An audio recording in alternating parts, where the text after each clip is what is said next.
Well, just finishing up a day of work out here in the shop, and a couple days ago I was actually up, there's a shelf way up there, you can see the wood way up that way, and I was looking around and I saw this container here, this little cup. It says "Beat the Winter Blahs in Holton, March 1988, right there.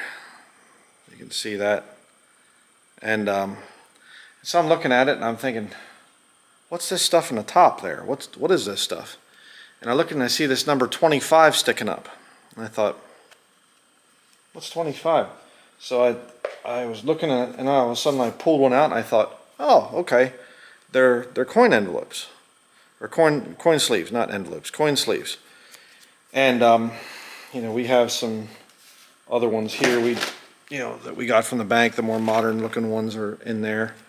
But I thought, 25. Why does this one have a 25 on it? Okay, I thought 25. Quarters, or a roll of quarters, is $20. What's 25? You know, what kind of coins would go in there? You know, I just saw the number sticking up, and then I realized, wait a second. That's not for coins. That's for bills. And I thought, $25? You mean to tell me that at one point in time you'd go into the bank and you'd ask for $25 and they'd actually put it in a special little paper sleeve thing? I thought, man, talk about another way to prove that inflation, that our dollar's, you know, completely crashing and not worth anything. You know, you go in now, you have to spend $1,000 to get a special little paper sleeve around it. Back in the day, you know, I don't even know when that would have been. I don't know if this was, you know, 1988 is when the cup came from, but, you know, is that the way it was in 1988 or something, or back further? Certainly, but could have been that way in 1988, I guess. I don't know, but $25. Oh, you know, yes, hello, I'd like to withdraw $25. Oh, yes, sir, let me get that right for you, and let me just put it in a special little paper sleeve for you. $25. So, just saw that. I had to show everybody that. I just thought, boy, another sign of the times in which we live, the very troubled times in which we live. Man, you know, $25 taken out. Yeah, don't spend it all in one place. I remember back when I was a teenager, and back in the 1990s, and you know, you put $20 in your vehicle back then. That was, I mean, you were running on fumes. You know, you're driving a truck or something. You know, pickup truck. I remember the one time, one of the gas stations in the area, is a promotional thing. They did gas for 85 cents a gallon, and everybody was heading there. Big long lines and things.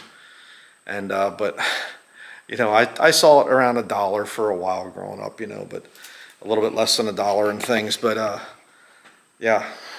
So at one point in time, $25 earned you a nice little paper thing to wrap up the money.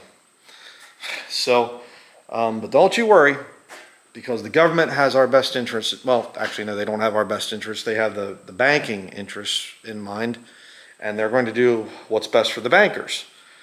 Because what's good for the bankers, well, that will eventually be what's good for us, you know. And so I've been an advocate of precious metals for a long time now, just as a way to maintain worth. If you would have bought gold back in those years, it would have been a couple $100s an ounce, I'm sure. And now, you know, it's 3,300 or something like that. I haven't even checked it in a little while. But silver has been up and down and things.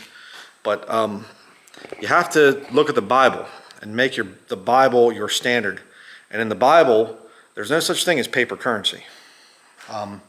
There is a mark that comes in the end times that is required for people to want to buy and sell. But as far as currency, the only currency mentioned in Scripture, the wealth of Scripture, is precious metals. And of course, there's other things as well, you know, cattle and livestock and things like that. But just had to show that. So, but that'll be it. Thank you very much for watching.